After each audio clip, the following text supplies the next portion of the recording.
evening, Sneeples. Today is Monday, which means it's Market Monday.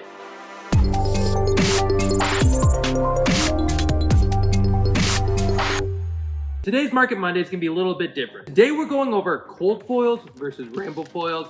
What should you be buying? First, let's go over a couple factors which fall into what to buy. There's the look. There's the price of the card and maybe the stability of it, as well as, and I use this term loosely, investment purposes. Just a heads up, I am not a financial advisor. I'm just a dude that wears suspenders and the pink visor. Alright, first let's just go over the look part of everything. I myself personally find rainbow foils to be prettier than cold foils. I like that sometimes it's a little more colorful, a little more poppy. You guys, I know I like my colors. So that just comes down to preference, what you think looks better. The next one, price stability. Usually cold foils will retain a higher price point than rainbow foils due to they are harder to pull, so there's going to be less cold foils compared to the rainbow foils. Some players do not care for rainbow foils nearly as much because they can curl, they can bend, they can warp.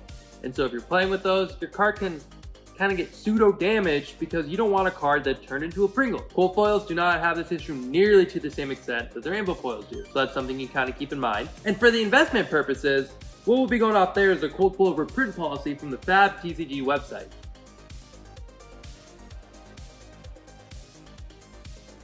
So what does that mean?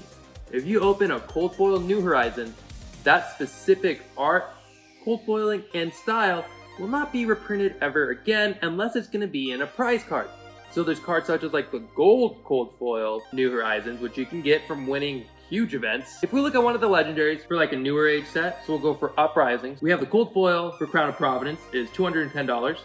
We also have the rainbow foil for $100. It's about a $110 difference, showing how more coveted the cold foil is, how more rare the cold foil might be. And then this card also did see a reprint in Dusk Till Dawn, so it's a non-foil, and that's sitting around $71. So there's a big price difference. If you're a person that wants to invest in one of these cards, you're going to want to be holding this for years to maybe see any appreciation. If you're just a player who doesn't necessarily know, they all play the same. It's just about the fancy shininess of it. Where does this land at the end of the video?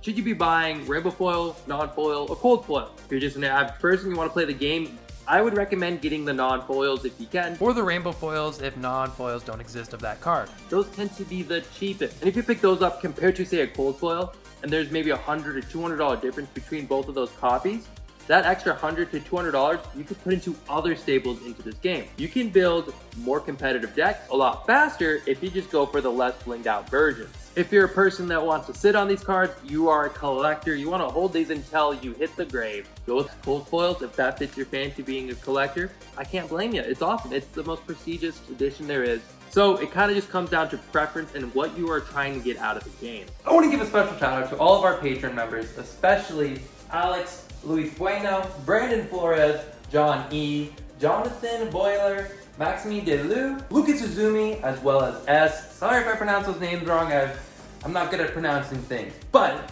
thank you so much for being a patron. It does help us a lot. Other than that, guys, thank you so much for watching, and I'll see you in the next one.